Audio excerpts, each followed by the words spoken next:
안녕하세요. 즐거운 미술 시간이 돌아왔습니다. 룰루랄라 룰루랄라. 저는 미술교사 전서윤입니다. 오늘은 지필평가 대비 시험 범위를 정리해보는 시간을 갖고 학습 확인 문제를 풀어보도록 하겠습니다.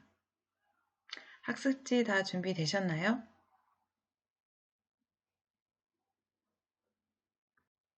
자, 3학년 1학기 미술 지필평가 대비 학습 내용 정리 1페이지를 보겠습니다.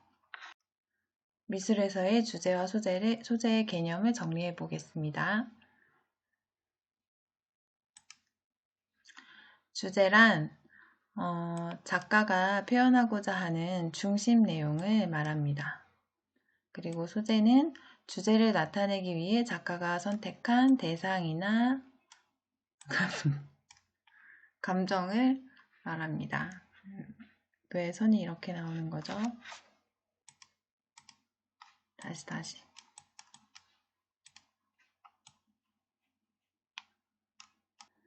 주제는 작가가 표현하고자 하는 중심 내용, 소재는 주제를 나타내기 위해 작가가 선택한 대상이나 감정을 소재라고 합니다. 미술 작품에서의 주제와 소재는 제목에 주제를 담기도 하고요. 주제와 소재가 일치할 수도 있습니다. 그리고 같은 주제를 다루고 있더라도 같은 주제라도 그 소재는 다른 경우가 많이 있다. 그리고 사회 현상이나 사건을 주제로 하여 사회와 소통하기도 한다. 잘 기억해 두시고요. 그 다음 미술에서의 주제를 찾는 방법에는 먼저 관찰과 경험이 있습니다. 관찰과 경험은 눈으로 보고 관찰하거나 경험으로부터 주제를 찾는 방법을 말하고 정물화, 풍경화, 인물화, 생활 경험을 그린 그림 등이 관찰과 경험을 통해 주제를 찾는 그림이라고 볼 수 있습니다. 다음은 우연히 떠오르는 순간의 생각으로 주제를 찾는 방법이 있습니다. 머릿속에서 순간적으로 떠오르는 생각에서 주제를 찾는 방법이고요. 그 다음은 꿈과 상상의 세계가 있습니다. 상상 속의 이미지나 꿈의 세계에서 주제를 찾는 방법입니다.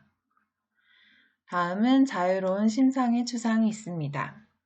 점, 선, 면, 색과 같은 순수한 조형 요소에서 주제를 찾는 방법인데요. 아래 예시 작품을 보면 더 이해하기 쉬울 것 같아요.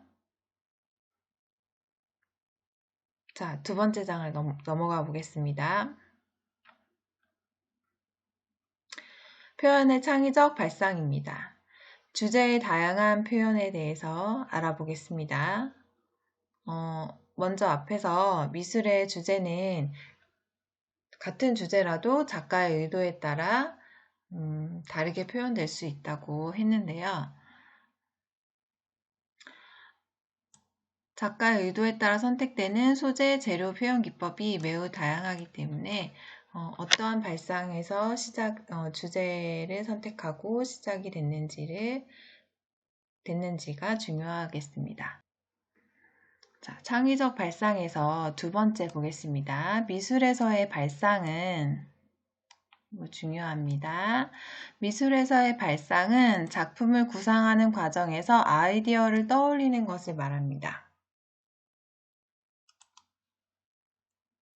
다음은 다양한 발상 방법입니다. 이거는 꼭 알아두셔야 하는 내용입니다. 먼저 은유는 유사한 특성을 가진 사물이나 관념에 빗대어서 나타내는 방법이고요. 상징은 추상적인 개념이나 사물을 구체적인 사물로 나타내는 것을 말합니다.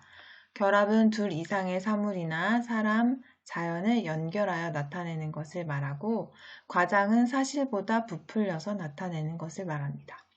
의인화는 사람이 아닌 것을 사람에 빗대어 글씨가 잘못 나왔네요. 오타입니다. 빗대어 나타내는 것을 의인화라고 하지요. 생략과 단순화는 전체에서 일부를 줄이거나 빼는 방법, 변형과 왜곡은 모양이나 형태가 실제와 달라지게 하는 발상 방법을 말합니다. 과장과 변형, 왜곡이 좀 헷갈릴 수 있는데요. 과장은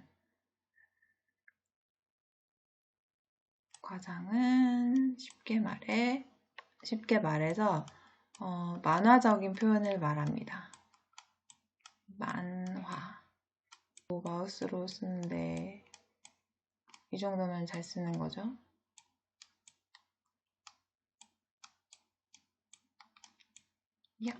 네, 만화적인 표현. 그래서 어떤 동작이나 인물의 동작, 그리고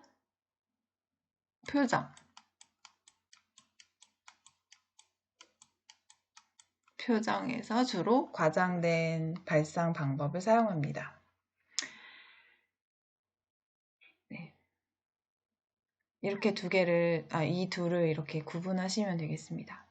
그리고 여기 이희중의 봄이라는 작품이 중요합니다. 봄을 표현했는데 이희중이라는 작가는 산의 이미지를 색채와 형태의 조형적인 요소로 단순화하여 표현했다.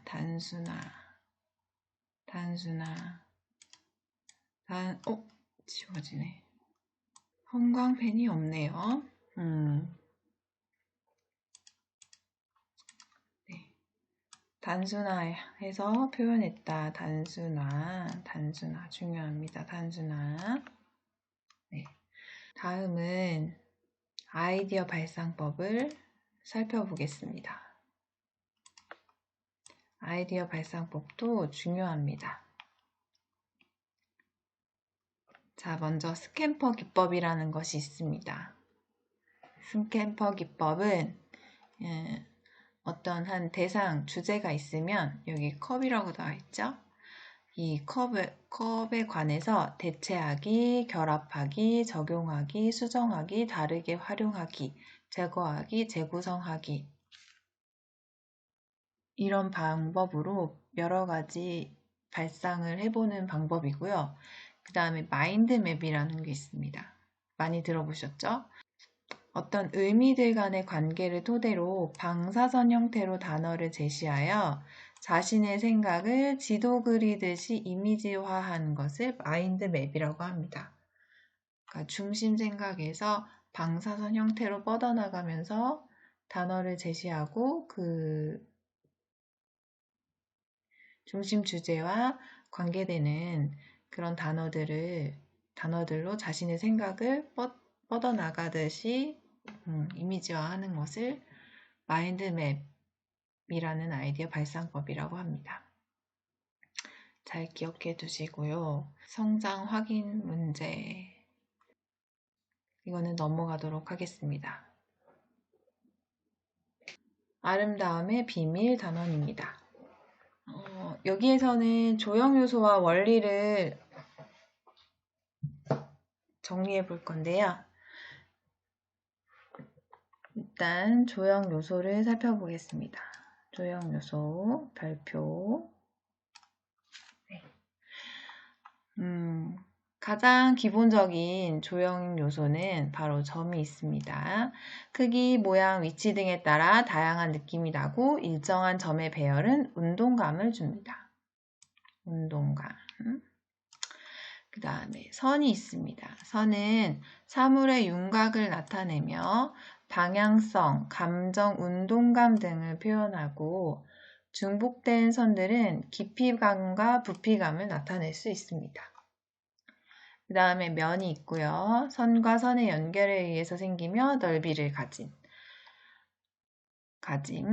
그리고 형은 겉으로 나타나는 사물의 생김새나 모습을 형이라고 말합니다. 색은 빛을 흡수하고 반사하는 결과로 나타나는 시감각의 특성이죠. 색상, 명도, 채도의 속성을 지닌 조형 요소입니다. 명암은 밝고 어두움의 단계별 구분으로 평면 위에 표현하면 입체감을 느끼게 하는 조형 요소입니다. 그리고 명암은 물체의 부피감과 무게감을 말하는 조형 요소고요. 명암을 표현하면 양감이 저절로 생깁니다. 질감은 물체 표면의 촉각적인 느낌을 시각적으로 표현한 것을 질감이라고 하고, 재질감은 실제 재료에서 느껴지는 촉각적인 느낌을 말합니다. 두 개를 비교해서 알아두시면 되겠습니다. 다음은 조형 원리입니다. 먼저 통일. 전체를 구성하는 여러 요소가 연관성을 가지고 조화를 이루는 것을 통일이라고 합니다. 바로 이 가운데 있는 이 작품이 통일감이 가장 잘 느껴지는 작품입니다. 변화는 단조로움을 피하고 시각적인 흥미를 주기 위한 원리를 말합니다. 다음 균형은 시각적으로 느껴지는 무게감을 적절하게 나누어 안정감이 느껴지게 하는 것을 균형이라고 하고, 대칭 균형과 비대칭 균형이 있습니다. 그 다음 비례가 있어요. 비례는 전체와 부분과 부분 사이의 길이와 크기의 관계를 말합니다. 그리고 강조와 대비는, 강조는 형태나 색 등을 다르게 배치해서 시선이 집중되도록 하는 것을 강조라고 하고요. 대비는 길고 짧음이나 높고 낮음, 가볍고 무거움과 같은 상반된 요소들의 어울림을 대비라고 합니다. 동세를 보겠습니다. 동세는 대상에서 느껴지는 동적인 느낌으로 생동감과 활기를 주는데, 보통 여기 마지막 이 작품처럼 인체를 표현할 때 느껴지는 것을 동세라고 합니다. 율동은 형태나 색이 일정한 규칙에 의해 반복되어 움직임이 있는 것처럼 느껴지는 것을 율동이라고 합니다. 조형 원리도 다 외워두셔야 합니다. 별표 잘 치고 있죠? 다음은 4페이지의 세계 이해 부분을 보겠습니다. 중요하니까 별표를 한 2개 정도, 3개 정도 치겠습니다. 중요.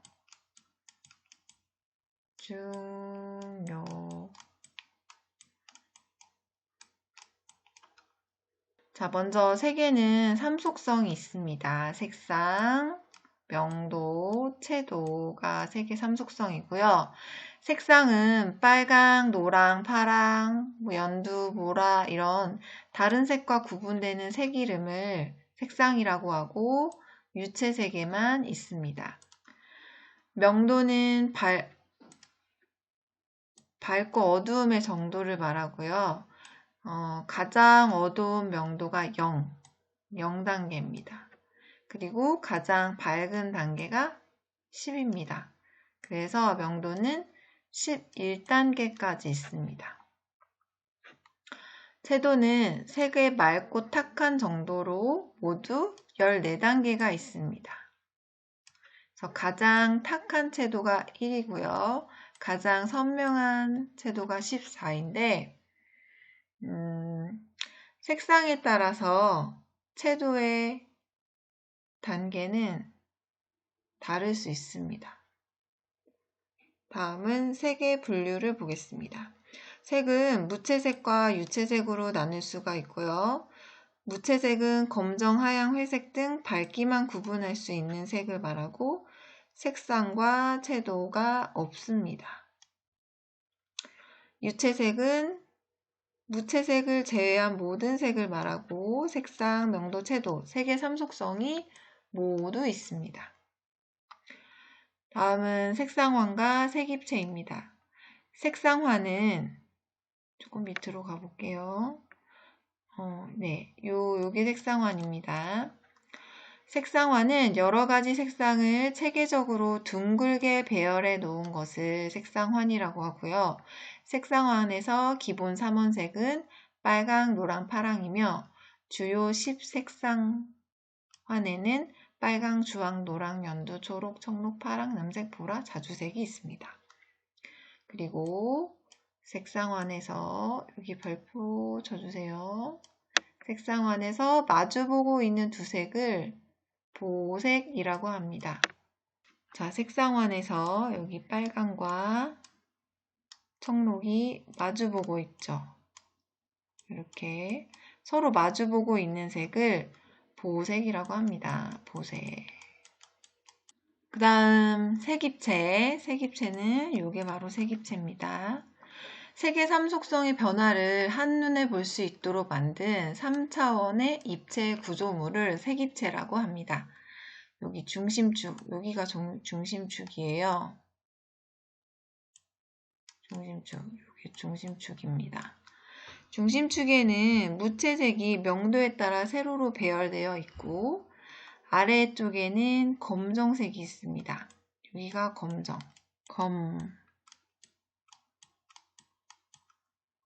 검정색.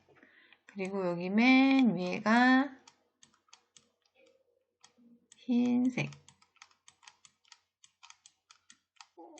오, 펜마우스를 하나 사야겠는데?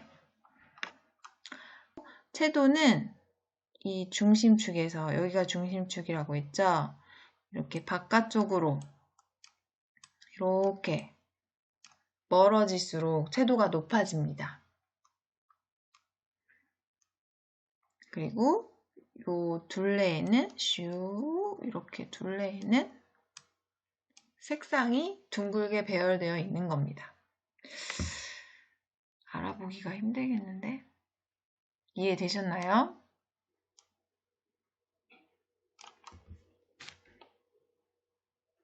실물을 보면은 금방 이해가 될 텐데, 실물이 없으니까 어쩔 수 없습니다. 그냥 외우셔야 돼요. 중심축에는 명도가 있다. 그리고 바깥쪽으로 채도가 있다. 채도, 그 다음에 빙 둘러서 색상이 있다. 색상. 우와. 다음은 색의 혼합입니다. 색의 혼합. 가산혼합, 감산혼합, 중간혼합. 이렇게 세 가지 종류가 있는데요. 먼저 가산혼합은 여기 그림으로 기억해 두면 더 좋을 것 같아요. 가산혼합은 이게 더할까입니다. 더할까. 플러스가 된다는 뜻이고, 여기 감산혼합은 마이너스가 된다는 뜻이에요. 뭐가 플러스가 되냐면 가산혼합은 혼합할수록 명도가 높아진대요. 명도가 플러스가 되는 거죠. 그리고 빛의 3원색이 있어요. 그러니까. 이거 원격 수업 때 다 했던 거라서 기억하시겠죠? 가산혼합은 빛의 혼합이라고 생각하시면 돼요. 빛. 요거는 감산혼합은 물감. 그러니까 가산혼합은 빛의 혼합이라고 생각하면 되는데 그 빛의 3원색에는 빨강, 초록, 파랑. 감산혼합은 혼합할수록 명도와 채도가 낮아진다. 아까 빼기라고 그랬죠. 감산혼합은 빼기. 가산혼합은 플러스. 그러니까 명도가 섞을수록 명도가 높아지면 가산혼합. 섞을수록 명도와 채도가 낮아지면 감산혼합이 되는 거고, 감산혼합은 물감의 혼합이니까 물감에 3원색이 있어요. 다른 색들을 섞어서는 절대 만들 수 없는 순수한 색깔이요. 빨강, 노랑, 파랑이라고 나와 있는데요. 왜 여기 알파벳이 다를까요?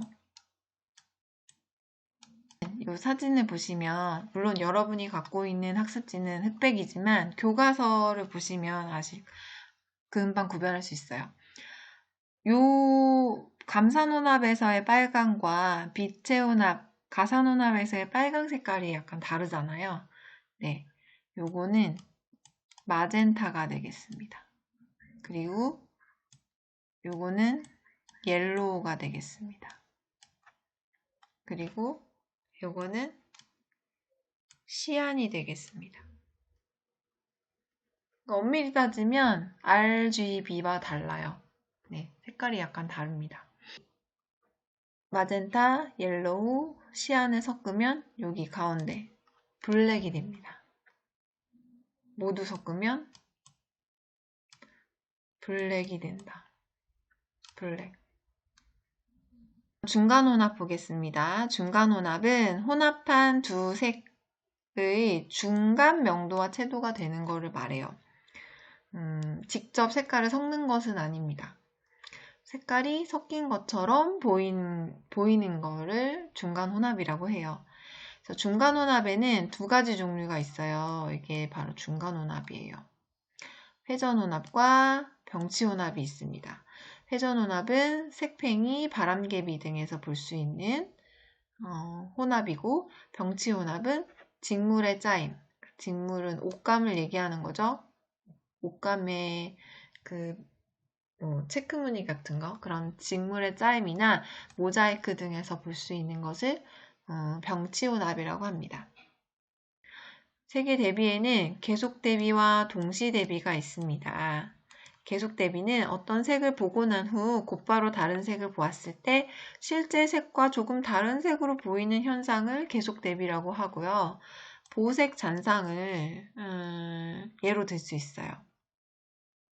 동시 대비는 두 색을 동시에 볼 때 다르게 보이는 현상을 말합니다. 동시 대비에는 명도 대비, 색상 대비, 채도 대비, 보색 대비 등이 있습니다. 먼저 색상 대비는 배경색에 의해 색상이 다르게 보이는 현상을 말하고요. 명도 대비는 같은 명도의 색이 배경색에 의해 밝고 어두움의 차이가 다르게 보이는 현상을 말합니다. 채도 대비는 다른 배경색에 의해서 채도가 다르게 보이는 현상을 말하고, 면적 대비는 같은 색이라도 면적이 큰 쪽이 색이 더 밝고 선명해 보이는 현상, 보색 대비는 반대색끼리의 대비가 상대색을 더욱 강하고 선명하게 해주는 현상을 말합니다. 처음 듣는 얘기인 것 같나요? 다 원격 수업에서 했던 내용입니다, 여러분. 여기 예시작품이 명도 대비와 채도 대비 두 가지밖에 안 나왔지만 선생님이 원격 수업에 다 올려놨던 내용이니까 혹시 이해가 잘 안 된다면 예전에 올려놨던 수업을 보시면 될 것 같아요. 다음은 색의 기능입니다. 색의 기능에는 주목성과 명시성이 있습니다. 주목성은 여러 가지 색 중에서 자극성이 강해서 눈에 잘 띄는 색의 성질을 말해요. 주로 난색은 따뜻할 난해서 따뜻한 색깔을 난색이라고 하고, 채도가 높은 색깔, 이런 색이 색의 주목성이 높아요. 예를 들어서 노랑, 주황, 빨강 이런 색들이요. 그래서 소화기나 소방차, 어린아이들 비옷에는 주목성이 높은 색깔을 사용합니다. 명시성은 두 색을 대비시켰을 때 멀리서도 잘 보이는 색의 성질을 말해요. 멀리서도 잘 보이는 색의 성질.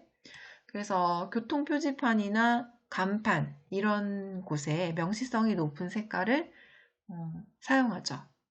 다음은 색의 감정입니다. 색의 감정. 먼저 온도감. 빨강, 주황, 노랑은 따뜻한 색에 해당이 되고, 초록, 파랑, 남색은 차가운 색에 해당이 됩니다. 그 다음 무게감이 있대요. 고명도, 고채도의 색은 가벼운 색이며 저명도, 저채도의 색은 무거운 색이 된다. 그러니까 무겁게 보인다는 거죠.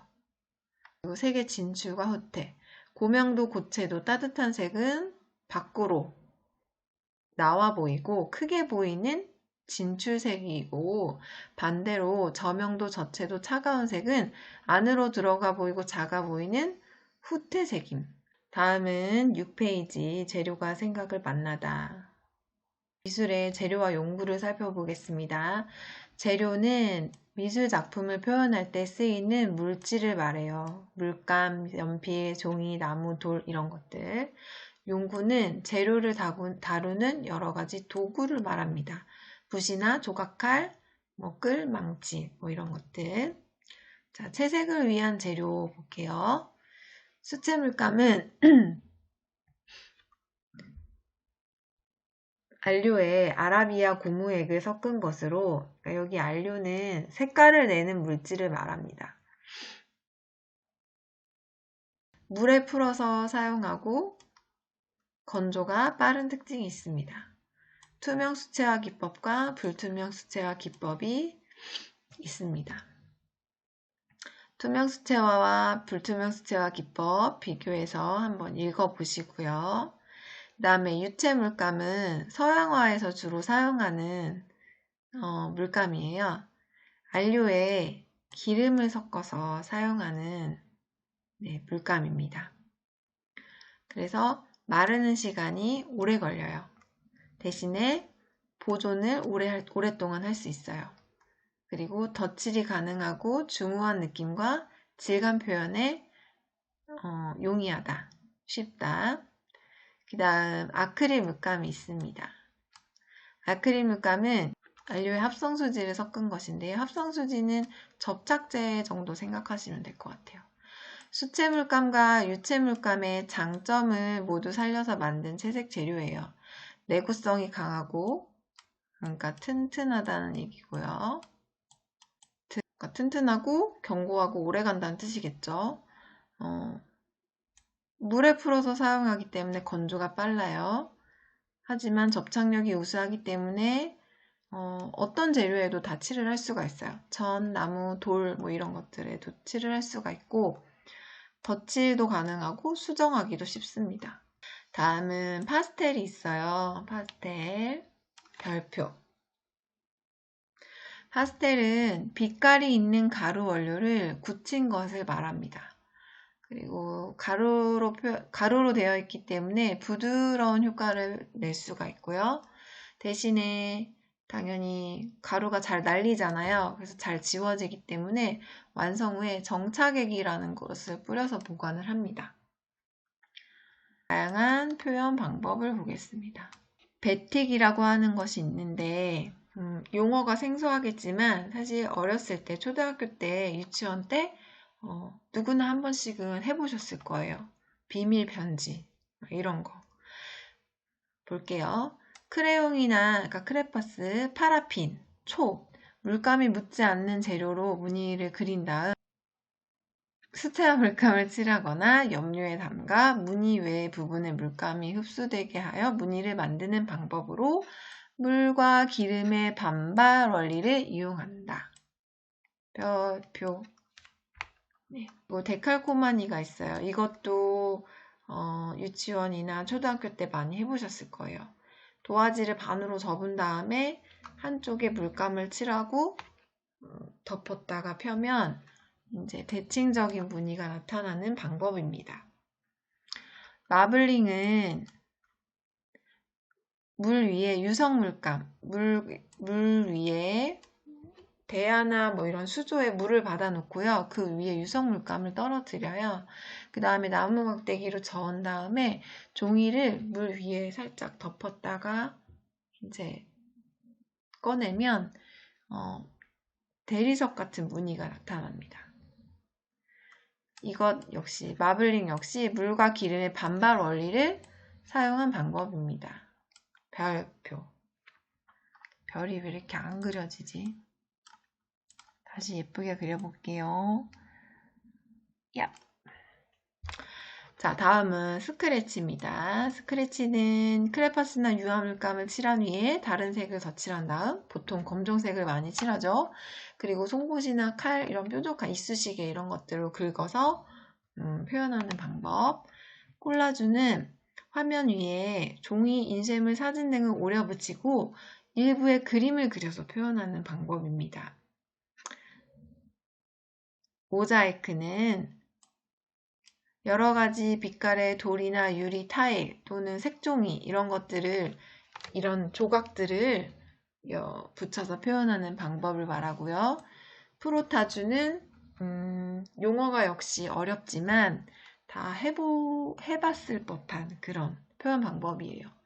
요철이 있는 물체 위에 종이를 올려놓고 연필이나 크레용 등으로 문질러서 벗겨지는 무늬. 네. 동전을 이렇게 종이 밑에다가 놓고서는 이렇게 문질러 보셨죠? 연필 같은 걸로? 네, 그게 바로 프로타주가 되겠습니다. 그다음 몽타주는 여러 가지 사진, 인쇄물 등을 오린 후에 합성하여 표현하는 방법이에요. 콜라주와의 차이점은 이제 콜라주는 사진이나 인쇄물뿐만이 아니라 그냥 뭐 다른 종이, 다른 재질의 종이, 뭐 골판지, 색종이, 신문지 이런 다른 여러 종류의 종이나 아니면 물체가 될 수도 있습니다. 네, 이런 것들을 붙인 다음에 일부는 또 그림을 그려서 표현하는 방법을 콜라주라고 하고요. 몽타주는 사진 합성처럼 사진의 어떤 일부분, 인쇄물의 일부분을 오려가지고 합성하는 것을 몽타주라고 합니다. 우리 주변의 다양한 재료를 알아보겠습니다. 이제 전통적인 그런 미술에서 벗어나서 현대 미술의 이제 작품들을 살펴보면 굉장히 다양한 재료들을 사용합니다. 자연에서 얻은 흙이나 돌, 나무 등을 사용하기도 하고 또 소리, 냄새, 우리 주변의 생활 환경, 생활용품, 음식, 폐품, 뭐 심지어는 우리 몸까지 거의 모든 것이 미술 재료로 사용되고 있습니다. 그래서 여러 가지 재료 확장에 따라서 현대 미술의 다양한 분야가 이제 생겨나게 되는데요. 먼저 정크아트라고 하는 분야가 있습니다. 일상생활에서 생긴 폐품이나 잡동사니를 재료로 제작하는 미술을 정크아트라고 하는데요.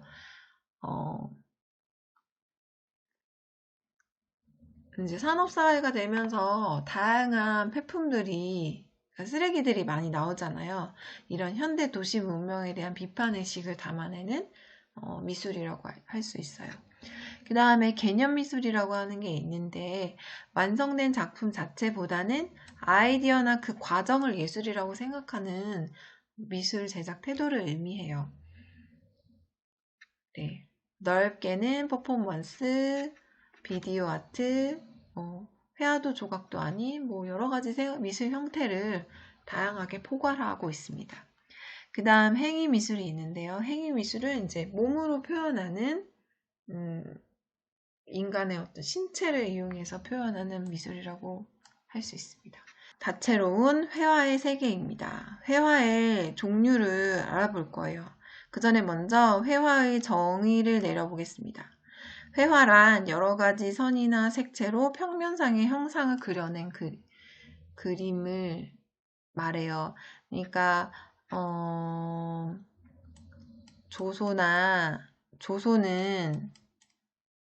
조소는 입체죠. 입체.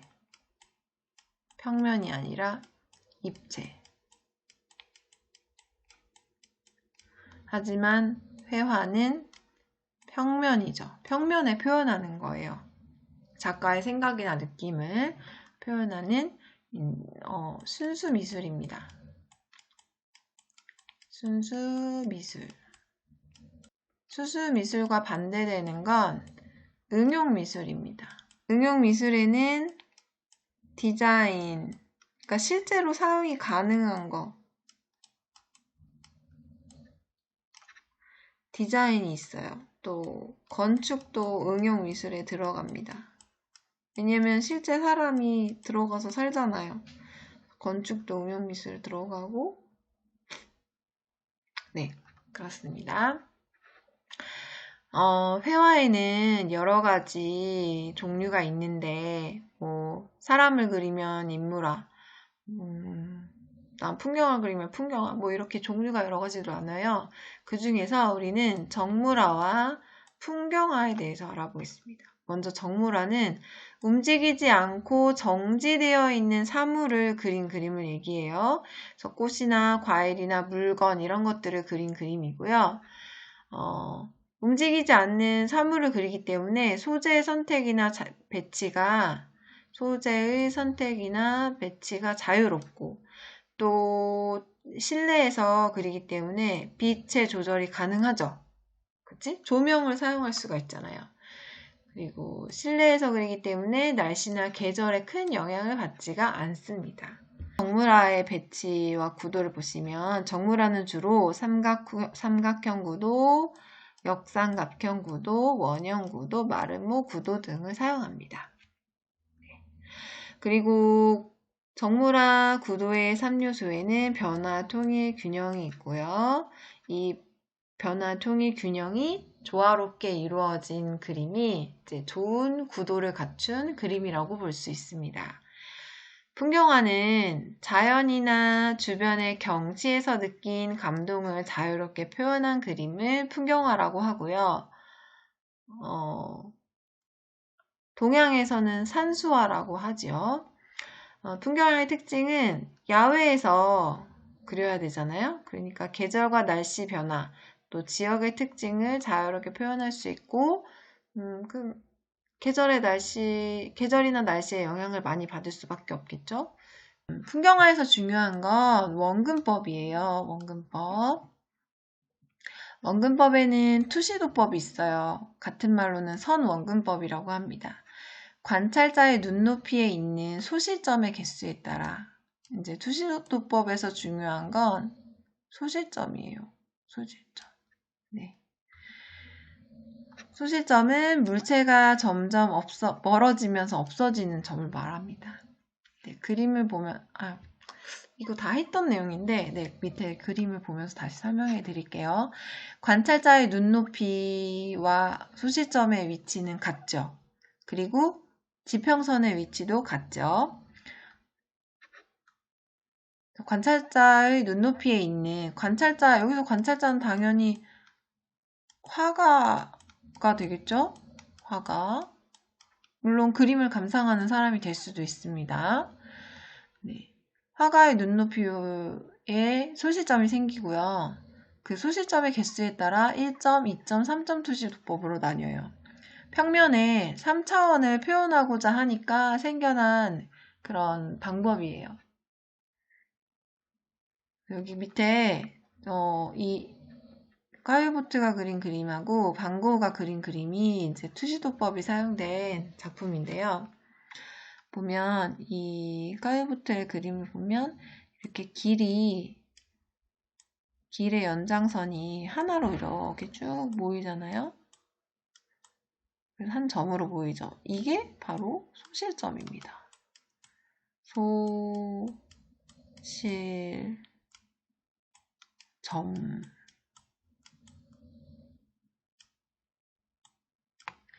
자, 선생님은 마우스로 쓰기 때문에 이렇게 쓰지만 여러분은 예쁘게 쓰시면 돼요.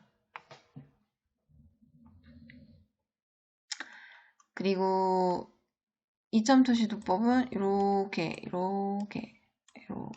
양쪽으로 생기죠. 이렇게 네. 그래서 이 소실점의 개수에 따라 1점 투시도법이냐, 2점 투시도법이냐, 3점 투시도법이냐가 결정이 됩니다. 그 다음에 색채원근법은 공기원근법이라고도 하고요. 또 대기원근법이라고도 해요.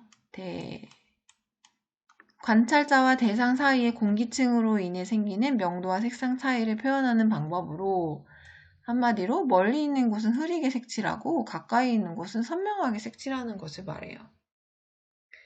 그 다음에 동양에서 사용하는 원근법이 있어요. 삼원법이라고.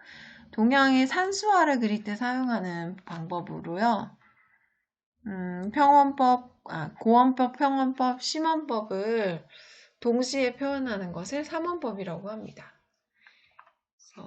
고원법은 아래에서 위를 올려다 본 방법, 평원법은 비슷한 눈높이에서 수평의 시선으로 바라보며 표현하는 방법, 심원법은 산의 정상에서 산 아래를 내려다보며 표현하는 방법을 말합니다. 여기까지 이제 내용 정리가 끝났고요. 다음 학습지를 준비해 주세요. 학습 확인 문제 2장 반짜리. 다음 영상에서 학습 확인 문제 해설 및 정답을 풀이하도록 하겠습니다. 참 잘하셨어요.